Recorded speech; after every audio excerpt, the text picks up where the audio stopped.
हिंदू बचेगा तो धर्म बचेगा और धर्म बचेगा तो ही राष्ट्र बचेगा।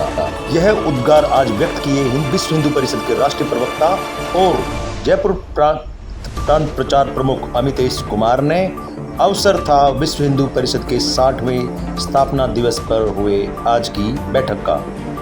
कस्बे की यूनिक स्कूल में आयोजित हुई इस बैठक में आज विश्व हिंदू परिषद के प्रखंड मंत्री सुमित यादव द्वारा बताया गया कि 29 अगस्त 1964 के दिन स्वामी चिन्मयानंद और अन्य 40 संतों की मौजूदगी में ही आज विश्व हिंदू परिषद की स्थापना हुई। अमितेश कुमार ने अपने बौद्धिक उद्बोधन में कहा कि हिंदुओं को संगठित रहने, धर्म के प्रति सजग रहने और अन्य समुदायों द्वारा की जाने वाली संवैधानिक गतिविधियों पर ध्यान रखने की बात कही।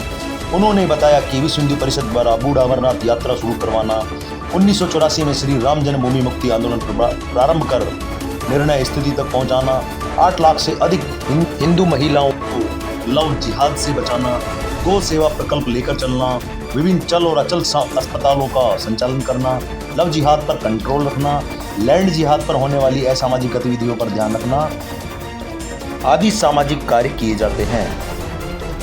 विश्व हिंदू परिषद द्वारा आयोजित की गई इस बैठक की अध्यक्षता बाबा भास्करानंद जी आश्रम के संत महंत कृष्णानंद जी महाराज, विश्व हिंदू परिषद अध्यक्ष विक्की सलारिया, जिला मंत्री महावीर, प्रखंड मंत्री सुमित यादव, बजरंग दल सत्संग प्रमुख सोनू तिवारी, सह मंत्री राजकुमार नांगलिया, खोहरी खंड प्रमुख तेजपाल सिंह, वैद्य आशुतोष विमल, ओम यादव, हरि सिंह बडाणा, मनोज मिश्रा, नरेंद्र नैनावत, निरंजन सिंह, नवीन योगी, विपुल शर्मा सहित विभिन्न हिंदूवादी संगठनों के पदाधिकारी मौजूद रहे।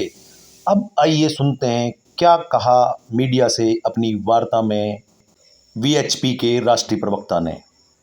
हिंदू समाज को एकाग्र होने की आवश्यकता आ रही है और जब तक हम एकाग्र नहीं होंगे, एक साथ नहीं चलेंगे, तब तक विधर्मी अपनी शक्तियाँ और इसी तरह से हिंदू समाज को दबाने का प्रयास निसंदेह करता रहेगा। विश्व हिंदू परिषद ने समाज में जाकर सरकार से भी अपील करी थी कि इसके ऊपर में कानून बना के और बल्कि कानून के अंदर में इसकी डेट को एक्सटेंड करा जा सके, जिससे वहाँ के हिंदू जो यहाँ आएंगे उनको सुरक्षा मिल सके, उनको सुरक्षा प्रदान करी जा सके, सुनिश्चित करा जा सके कि जो एथनिक माइनॉरिटी हिंदू बांग्लादेश में है उसको वहाँ सुरक्षा दी जा सके। और इसी के माध्यम से विश्व हिंदू परिषद ने बताया कि किस तरह से सीए का विरोध करने वाले लोग जो कागज़ मांगते हैं तो सड़कों पे उतर जाते हैं।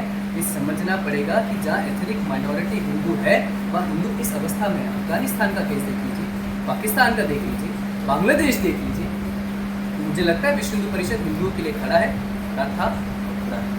योगी जी का एक बयान आया था हाल ही में कि हटेंगे तो कटेंगे, विपक्ष इसकी आलोचना कर रहा है, आपका क्या मानना है? साहब, विपक्ष की अगर मैं बात करूं तो आलोचना से अलावा उनको कुछ आता भी नहीं।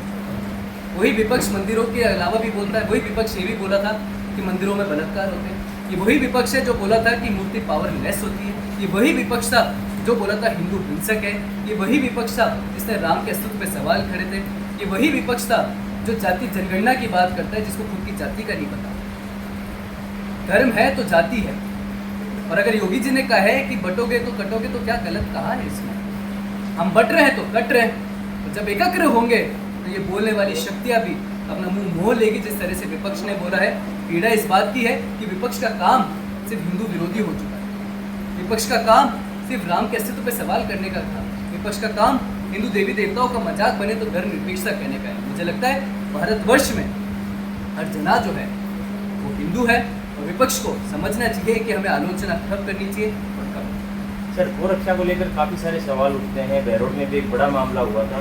क्या लगता है आपको, कुछ संविधान में कुछ चेंज होना चाहिए, नियमों में कुछ बदलाव होना चाहिए? देखिए, गौ रक्षा का जो एक्ट है, गौ रक्षा के ऊपर ऑलरेडी एक एक्ट बना हुआ है और उसमें गायों से संबंधित जितनी भी चीज़ें सारी उस एक्ट के अंदर चीज़ें क्या है कि ऑफेंस और पेनल्टी, ये क्रिमिनल लॉ, सिविल लॉ नहीं। और कानून अपनी जगह पर अपना काम कर रहा है।